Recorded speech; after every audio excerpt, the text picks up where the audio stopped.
Hello friends, ನಮಸ್ಕಾರ. ಜ್ಞಾನ Sindhu YouTube ಚಾನೆಲ್ಗೆ ತಮಗೆಲ್ಲರಿಗೂ ಸ್ವಾಗತ. ಹಿಂದಿನ ವಿಡಿಯೋಗಳಲ್ಲಿ ನಾವು ಇಂಜಿನಿಯರಿಂಗ್ ಅಂದ್ರೇನು, ಎಲೆಕ್ಟ್ರಿಕಲ್ ಇಂಜಿನಿಯರಿಂಗ್ ಅಂದ್ರೇನು, ಹಾಗೆ ಎಲೆಕ್ಟ್ರಿಕಲ್ ಇಂಜಿನಿಯರಿಂಗ್ ನಲ್ಲಿರುವಂತ ಸಬ್ಜೆಕ್ಟ್ಗಳು ಯಾವ್ಯಾವು ಮತ್ತೆ ಆ ಸಬ್ಜೆಕ್ಟ್ಗಳಿಗೆ ಪರ್ಟೈನಿಂಗ್ ಆಗಿರುವಂತ ಟೆಕ್ಸ್ಟ್ ಬುಕ್ಸ್ ಯಾವ್ಯಾವು ಅಂತ ಅಂದ್ಬಿಟ್ಟು ನಾವು ನೋಡಿದ್ವಿ.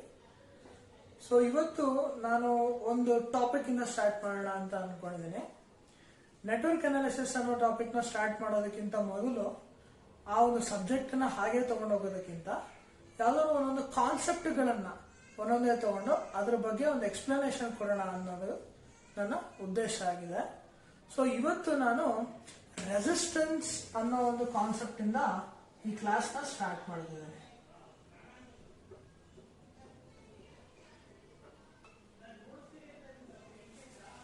ಸೊ ಇದು ಬಂದು one of the basic topic ಅಂತಾನೆ ಹೇಳ್ಬೋದು ಎಲೆಕ್ಟ್ರಿಕಲ್ ಇಂಜಿನಿಯರಿಂಗ್ ಅಲ್ಲಿ. ಸೊ ಎಷ್ಟೋ ಜನಕ್ಕೆ ಈ ರೆಸಿಸ್ಟೆನ್ಸ್ ಅನ್ನೋ ಪದ ಕಂಟಿನ್ಯೂಸ್ ಆಗಿ ತಮ್ಮ ಟೆಕ್ನಿಕಲ್ ಫೀಲ್ಡ್ಸ್ ಅಲ್ಲಿ ಯಾವಾಗ್ಲೂ ಯೂಸ್ ಮಾಡ್ತಾ ಇರ್ತಾರೆ. ಸೊ ಆ ರೆಸಿಸ್ಟೆನ್ಸ್ ಅಂದ್ರೆ ಏನು? ಸೊ ರೆಸಿಸ್ಟೆನ್ಸ್ ಅನ್ನೋದು it is a phenomenon.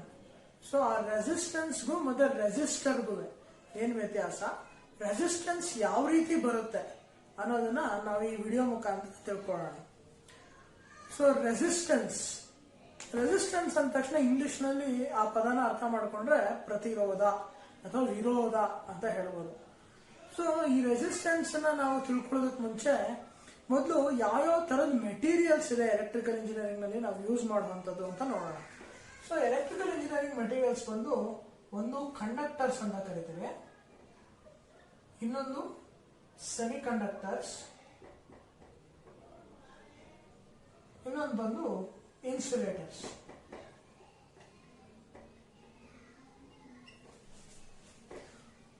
So ಇಲ್ಲಿ ಮೂರು ತರದ ಮೆಟೀರಿಯಲ್ಸ್ ಇದೆ: ಕಂಡಕ್ಟರ್, ಸೆಮಿ ಕಂಡಕ್ಟರ್, ಇನ್ಸುಲೇಟರ್ ಅಂತ.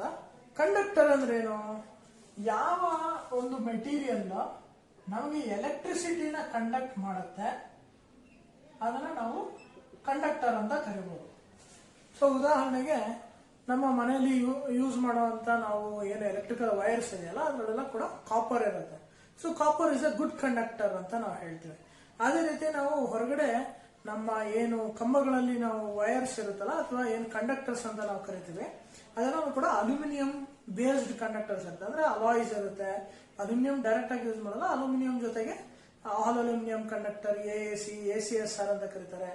ಸೊ ಇವೆಲ್ಲನೂ ಡಿಫ್ರೆಂಟ್ ರೀಇನ್ಫೋರ್ಸ್ಮೆಂಟ್ ಇದನ್ನೆಲ್ಲ ಯೂಸ್ ಮಾಡಿ ಅಲ್ಯೂಮಿನಿಯಂ ಕಂಡಕ್ಟರ್ಸ್ ನಾವು ಯೂಸ್ ಮಾಡಿದ್ವಿ. ಸೊ ಯಾವುದು ವಿದ್ಯುತ್ ಸಂಚರಣಕ್ಕೆ ಅಥವಾ ವಿದ್ಯುತ್ ಪ್ರವಹನಕ್ಕೆ ಒಂದು ಪೂರಕವಾಗಿರುತ್ತೆ ಅದನ್ನ ಕಂಡಕ್ಟರ್ ಅಂತ ಕರಿಬಹುದು. ಸೊ ಅದೇ ರೀತಿ ಇದ್ರ ತದ್ವಿರುದ್ಧ ಪದ ಅಂದ್ರೆ ಯಾವುದು ಈ ಕರೆಂಟ್ ಅನ್ನ ಹೋಗೋದಕ್ಕೆ ಬಿಡೋದಿಲ್ಲ, ಯಾವುದು ವಿದ್ಯುತ್ ಅನ್ನ ತಡೆಯುತ್ತೆ, ಯಾವುದು ವಿದ್ಯುತ್ ಪ್ರವಹನಕ್ಕೆ ಅಡ್ಡಿ ಮಾಡುತ್ತೆ ಅದನ್ನ ನಾವು ಇನ್ಸುಲೇಟರ್ಸ್ ಅಂತ ಕರಿಬಹುದು.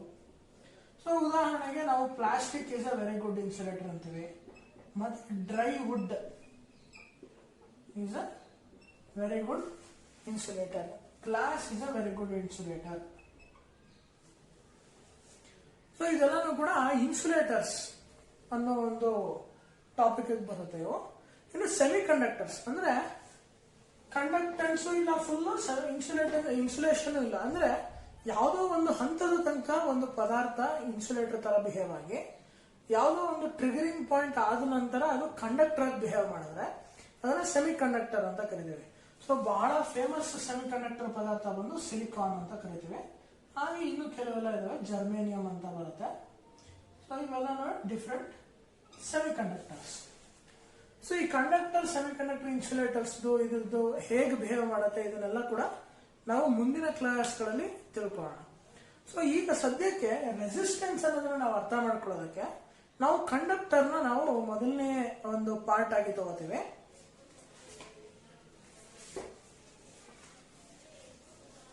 ಸೊ ಆಗ್ಲೇ ಹೇಳೋದಂಗೆ ಕಂಡಕ್ಟರ್ ಅಂತಂದ್ರೆ ಯಾವ್ದು ಎಲೆಕ್ಟ್ರಿಸಿಟಿನ ಸಂವಹನ ಅಂದ್ರೆ ಎಲೆಕ್ಟ್ರಿಸಿಟಿನ ಒಂದು ಸಂಚರಿಸೋದಕ್ಕೆ ಪೂರಕವಾಗಿರುತ್ತೋ ಅದು ಕಂಡಕ್ಟರ್ ಅಂತ. ಸೊ ಎಲೆಕ್ಟ್ರಿಸಿಟಿ ಅಂದ್ರೆ ಏನು? ಓಕೆ, ಎಲೆಕ್ಟ್ರಿಸಿಟಿ ಅಥವಾ ಎಲೆಕ್ಟ್ರಿಕ್ ಕರೆಂಟ್ ಅಂತ ನಾನು ಕರಿತೀನಿ. ಎಲೆಕ್ಟ್ರಿಕ್ ಕರೆಂಟ್ ಅಂದ್ರೆ ಏನು?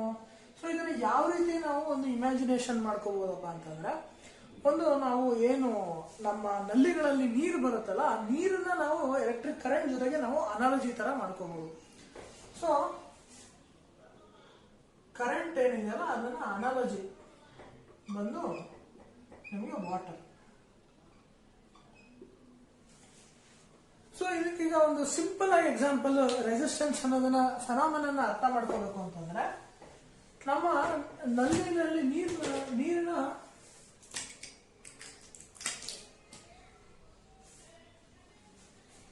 ಸೊ ಸಿಂಪಲ್ ಆಗಿ ಅರ್ಥ ಮಾಡ್ಕೋಬೇಕಪ್ಪ ಅಂತಂದ್ರೆ ರೆಸಿಸ್ಟೆನ್ಸ್ ಅನ್ನೋ ಫೆನಾಮಿನನ್ನ ನಾವು ಇದು ಒಂದು ಪೈಪ್ ಲೈನ್ ಅಂತ ಹೀಗೆ ಹೋಗ್ತಾ ಇದೆ ಪೈಪ್ ಲೈನ್. ಸೊ ಇದು ನಮ್ದು ನೀರು ಬಿಡೋ ಒಂದು ಪಂಪ್ ಸೆಟ್ ಅಥವಾ ಪಂಪ್ ಹೌಸ್ ಅಂತ ಅನ್ಕೊಳ್ಳೋಣ. ಸೊ ಪಂಪ್ ಹೌಸ್ನಿಂದ ನೀರನ್ನು ನಾನು ಫೀಡ್ ಮಾಡ್ತಾ ಇದ್ದೇನೆ. ಸೊ ಈ ಪೈಪ್ ಲೈನ್ ಏನಿದೆಯಲ್ಲ, ಈ ಪೈಪ್ ಲೈನ್ ಬಂದು ಈ ನೀರನ್ನ ಪ್ರವಾಹನ ಮಾಡ್ತಾ ಇದೆ. ಸೊ ಇದರಲ್ಲಿ ಹರಿಯುವಂಥ ನೀರೇನಿದೆಯಲ್ಲ, ಈ ನೀರನ್ನು ನಾವು ಕರೆಂಟ್ ಅಂತ ಅಂದ್ಬಿಟ್ಟು ಅನ್ಕೋಬಹುದು. ಈ ಪೈಪ್ ಲೈನ್ ಏನಿದೆಯಲ್ಲ, ಇದನ್ನ ಕಂಡಕ್ಟರ್ ಅಂತ ಕರೀಬಹುದು. ಅದರಿಂದ ಈ ಪಂಪ್ ಹೌಸ್ ನಲ್ಲಿ ಏನು ಒಂದು ಫೋರ್ಸ್ ನಲ್ಲಿ ನಾವು ಈ ನೀರನ್ನ ಬಿಡ್ತೀವಲ್ಲ, ಆ ಫೋರ್ಸ್ ಅನ್ನ ನಾವು ಪೊಟೆನ್ಷಿಯಲ್ ಅಥವಾ ವೋಲ್ಟೇಜ್ ಅಂತ ಕರೀಬಹುದು.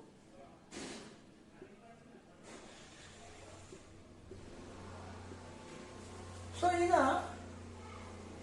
ಹೆಚ್ಚಿಗೆ ನಾನು ಫೋರ್ಸ್ ನಲ್ಲಿ ನೀರನ್ನ ನಾನು ಪ್ರವಾಹನ ಮಾಡಿದ್ರೆ, ಸೊ ಈ ಒಂದು ಪೈಪ್ ಲೈನ್ ಅಲ್ಲಿ ಎಷ್ಟು ನೀರು ಹೋಗ್ಬೋದು ಅನ್ನೋದು ಒಂದು ಕೆಪಾಸಿಟಿ ಇದೆ ಈ ಪೈಪ್ ಲೈನ್ಗೆ. ಆ ಪೈಪ್ ಲೈನ್ಗೆ ನೀರಿನ ಕೆಪಾಸಿಟಿನಲ್ಲಿ ನಾನು ಹಾಕಿದಾಗ ಅದು ಸಮ್ ಎಕ್ಸ್ಟೆಂಟ್ ಇಲ್ಲಿ ತಡೆಯೋದಕ್ಕೆ ಪ್ರಯತ್ನ ಪಡುತ್ತೆ, ಆ ನೀರನ್ನ ರಿವರ್ಸ್ ಮಾಡೋದಕ್ಕೆ ಪ್ರಯತ್ನ ಪಡುತ್ತೆ. ಆದ್ರೂ ಅದಕ್ಕಿಂತ ಹೆಚ್ಚಿಗೆ ಫೋರ್ಸ್ ಇಂದ ನಾನು ಆ ನೀರನ್ನ ಇಲ್ಲಿಗೆ ಹಾಕಿದಾಗ ಯಾವುದೋ ಒಂದು ಪಾಯಿಂಟ್ ಅಲ್ಲಿ ಪೈಪ್ ಏನಿದೆಯಲ್ಲ ಅದು ತುಂಡಾಗುತ್ತೆ. ಸೊ ಇದೇನಿದೆಲ್ಲ ತಡೆಯೋದಕ್ಕೆ ಪ್ರಯತ್ನ ಪಡ್ತಿದೆಯಲ್ಲ ಅವನ್ನ ನಾವು ರೆಸಿಸ್ಟೆನ್ಸ್ ಅಂತ ಕರಿಬಹುದು.